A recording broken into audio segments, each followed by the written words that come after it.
Hello children, good morning. Today I am starting new chapter in geography, chapter 5 water. And be happy children, this will be the last chapter of your terminal examination syllabus. Okay? So let us start this chapter 5 geography, chapter 5 water. Why we need water? Why water is very important?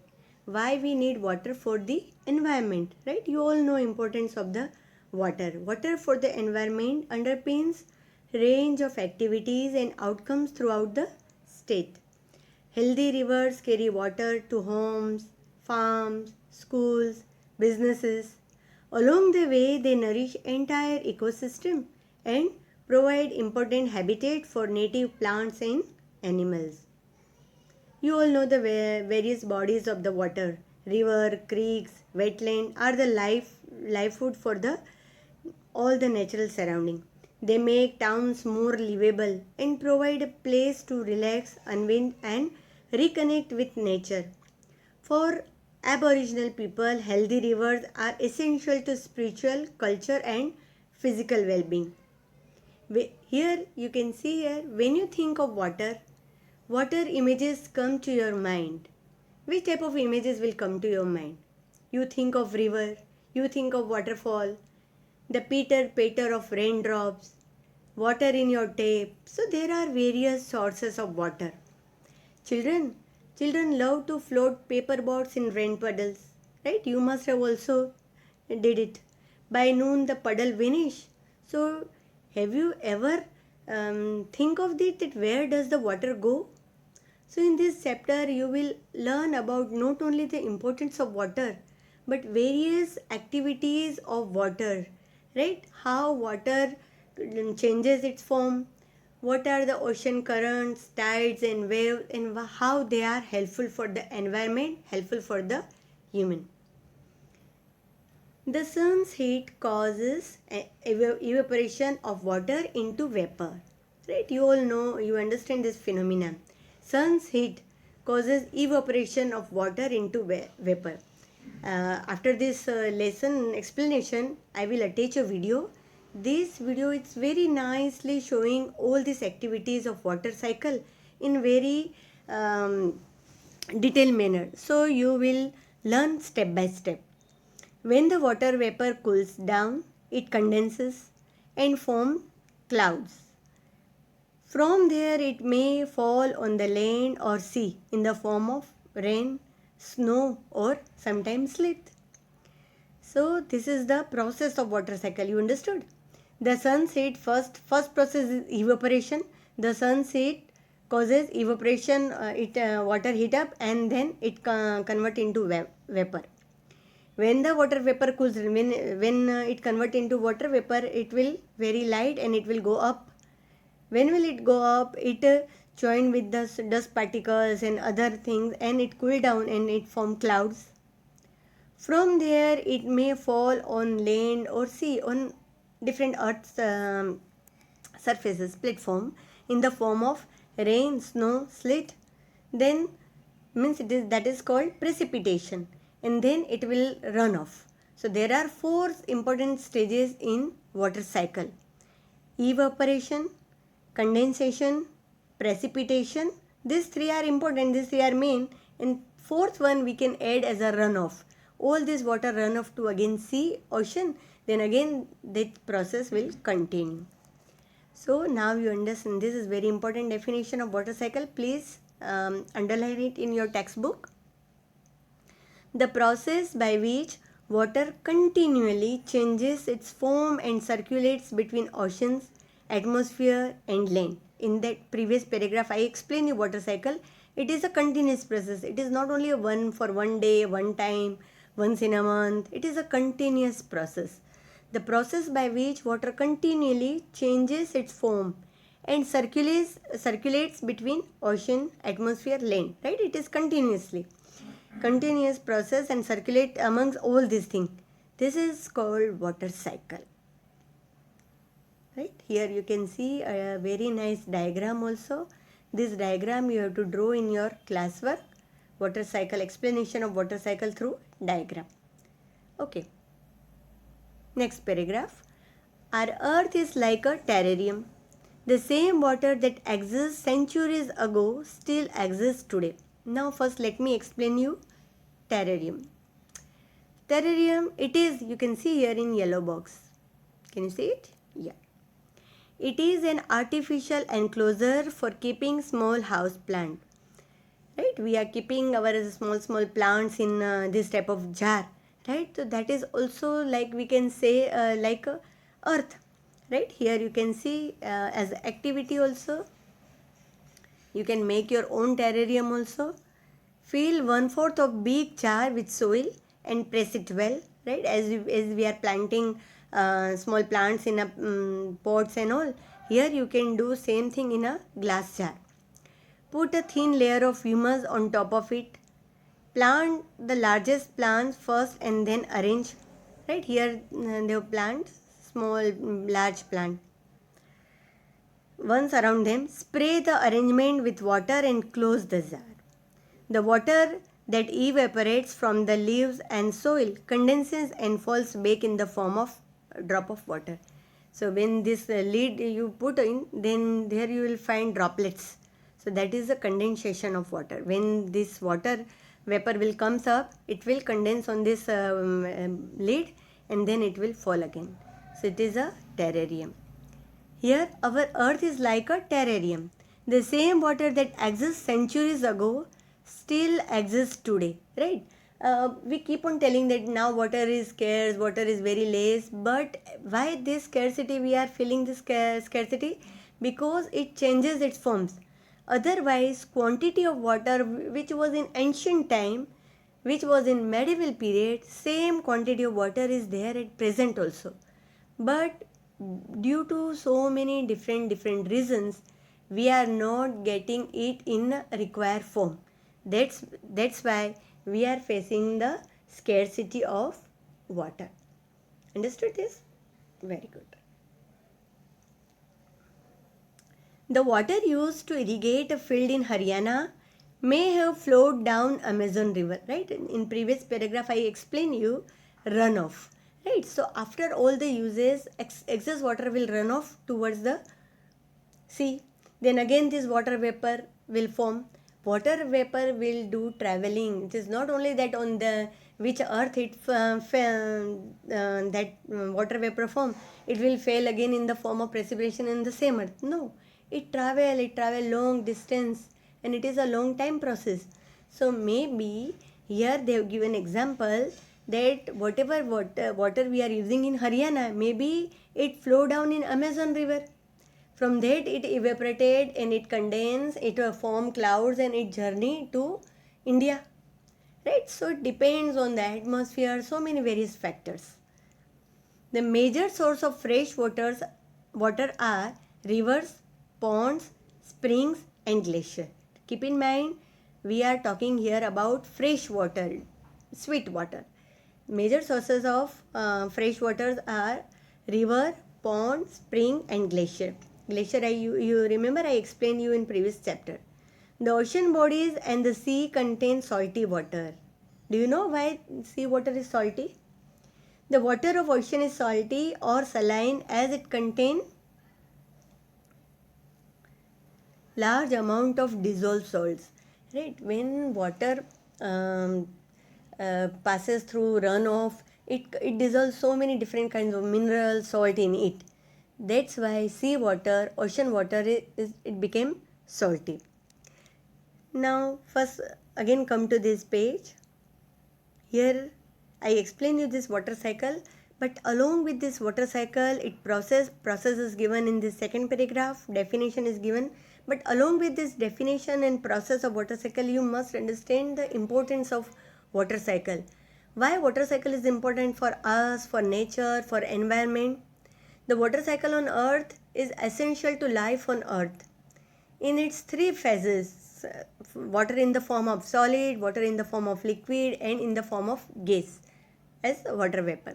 Water ties together the major part of the earth's climate system, air, clouds, the ocean, lake, vegetation, so many things The water cycle shows the continuous movement of water within the earth and the atmosphere. It is a complex system that includes many different processes. Right? I explain you. Liquid water evaporates into water vapor, condenses to form clouds, and precipitates back to the earth in the form of rain and snow. Water in different phases moves through the atmosphere. Liquid water flows across land as a runoff into the ground, infiltration, percolations, and throughout the groundwater. Groundwater, which we can find from the drilling of this first layer of the earth. Groundwater moves into plant and evaporates from the plant into the atmosphere. Solid ice and snow can turn directly into gas. The opposite can also take place when water vapor becomes solid. So it helps to people prepare for the managed effect of the coastal flooding. So all this thing is telling that why water cycle is important. If you imagine, if water cycle will be not there, then we will be always deprived of water. Human being will not able to get water. Plant, environment will never be able to survive. That's why water cycle is important. Water is important for human life and environment. Now children, on this second page of your chapter, they've given world map, right? And let's see what is given. I'm just putting this world major seas, lakes and rivers, right? Here you will find in this map, this is very important, all the major water sources you can identify in this. You remember how many different water bodies you can find? If I give you the name of the rivers, Mississippi River, Amazon River, Danube River, Niger, Congo River, Orange River, George River, Darling River and Huang Ho.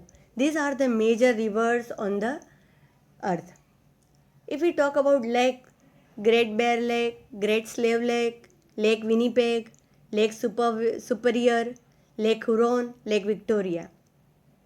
And seas, Red Sea, Caribbean Sea, Black Sea, Caspian Sea, Arabian Sea, South China Sea, East China Sea and Bay of Bengal.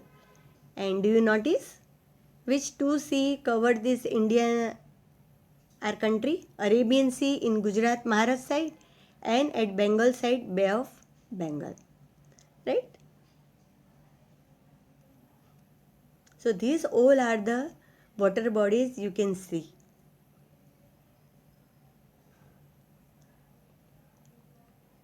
So hope children you understand the importance of water cycle, process of water cycle and definition of water cycle and major sources of water, sea, river, lakes that in previous map. Now distribution of water bodies. We all know that 3/4 of the earth's surface is covered by water, right? So there is always question that our earth is called blue planet, 3/4, 75% of the water is available, but then why we are facing the scarcity?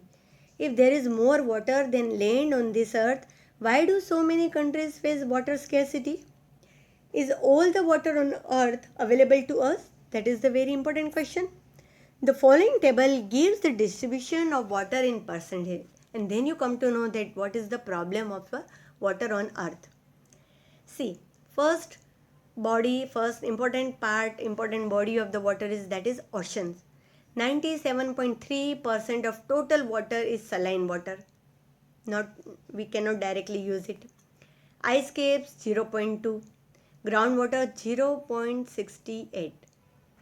Sorry, ice cap 2.0, groundwater 0.68, freshwater lake 0.009, inland seas and salt lake 0.009, atmosphere 0.0019 and rivers 0.001. If we sum up these, it will come to the total quantity of water on the earth. Out of total quantity, 97.3% is saline water. So we cannot use it. Water distribution can be demonstrated by a simple activity. Here they have given. I will advise you to read this activity so you will come to know that how this different distribution they have given. Okay, let me just explain you. Do you know what is the salinity? In previous page I told you that most of the oceans and this water sources available, ocean water is saline. So what is salinity? Salinity is the amount of salt, right? Not only the salt what we are eating, tata namak, not only that, but minerals in the gram per se present in 1,000 gram of water. Means there are varieties of minerals, salt, solids are found in water. The average salinity of the ocean is 35 parts per 1,000. That's why we feel salty water. Second point, Dead Sea, Dead Sea in Israel has salinity of 340 grams per liter of water. Means out of 1,000 gram, 340 grams is salinity, all dissolved salt. And because of this, increase the density. Swimmers can float in it because they increase the salt content, make it dense. So easily, if swimmers will be in that Dead Sea, it can float. You don't try, huh, students? It is just facts about the water. Water is absolutely essential for survival. Water alone can quench our thirst when we are thirsty, right? When we are thirsty, no other thing can be quench our thirst, will be satisfied, will not satisfied with cola, will not satisfied with any hot or cold drink. But we need only and only plain water. Then only we can able to quench our thirst. Now, don't you think we are wasting a precious resource when we use water carelessly? Okay, so in next page they have discussed about the wastage of water and other water activities on the other sources. We will do this part in the next class. Hope children today's point clear to you all. Just keep revising all this thing and watch the video carefully so you will clear. Now you watch this video about water cycle so you will get all the points clear. Okay children, goodbye.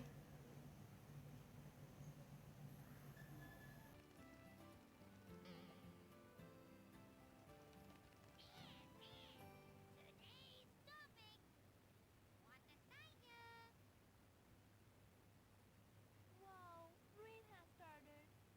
Oh, I wanted to play more. Rain, rain, go away. Come again another day.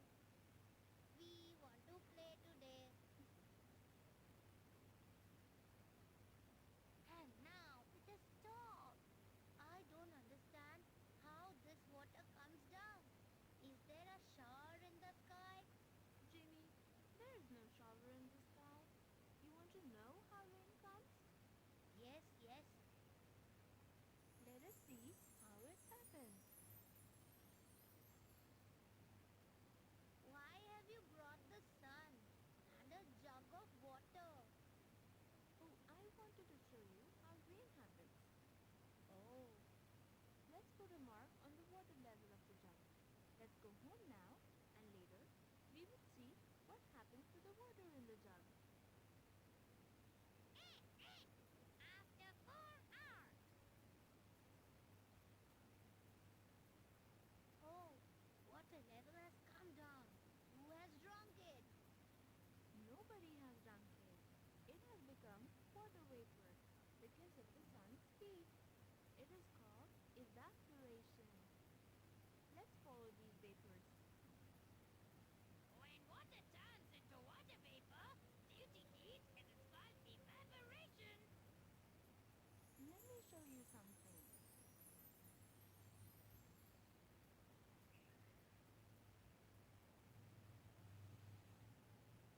You know, nobody can see these water vapors as they're too small. But we can see these because of our magic wand. Oh, there are a lot of water vapors coming from all around. Yes, water vapors are like hot air. When air becomes hot, it goes up. When air becomes hot, it goes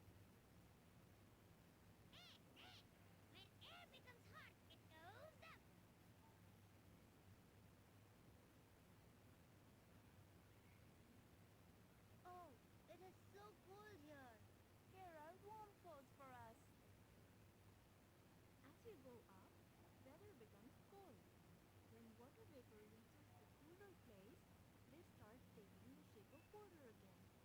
It is called condensation. When water vapor reach cooler places, they come near to each other and again change into water. It is called condensation. Eh, eh. Oh, these small drops are becoming bigger. Yes, now they are becoming heavier. They have started falling down now. Yes, now they are becoming bigger and heavier. They are falling down due to Earth's gravity. This is called precipitation. Precipitation. See, Jimmy, now the raindrops has become part of rivers. Oh, now again, it would become a vapor when sun would come out. You're a smart boy. That is why it is called the water cycle. My magic wand would show this. Let me show you how to make rain at home. Water is turning into vapor due to heating. Like sun heats the water in the ponds and rivers and water becomes vapor. Let me put a cover on it. It is not hot. Water gets evaporated due to heat. It reaches the cover. As the cover's temperature is low, it condenses. Then more water drops combine and it precipitates. Wow! Let me note it down. How rain happens. First, evaporation happens. Then water molecules come close and condensation happens. Then drops become bigger and heavier and precipitation happens. First, evaporation, then condensation and precipitation. Then rain happens. Let's go out. Something is happening. Oh, it is a hailstorm. Yes, these are small balls of ice. Why does this happen? Is there a refrigerator in the clouds? Let me show you. Oh, it is so cold here. I would freeze. Yes, if water vapors in the air go very high, they start squeezing like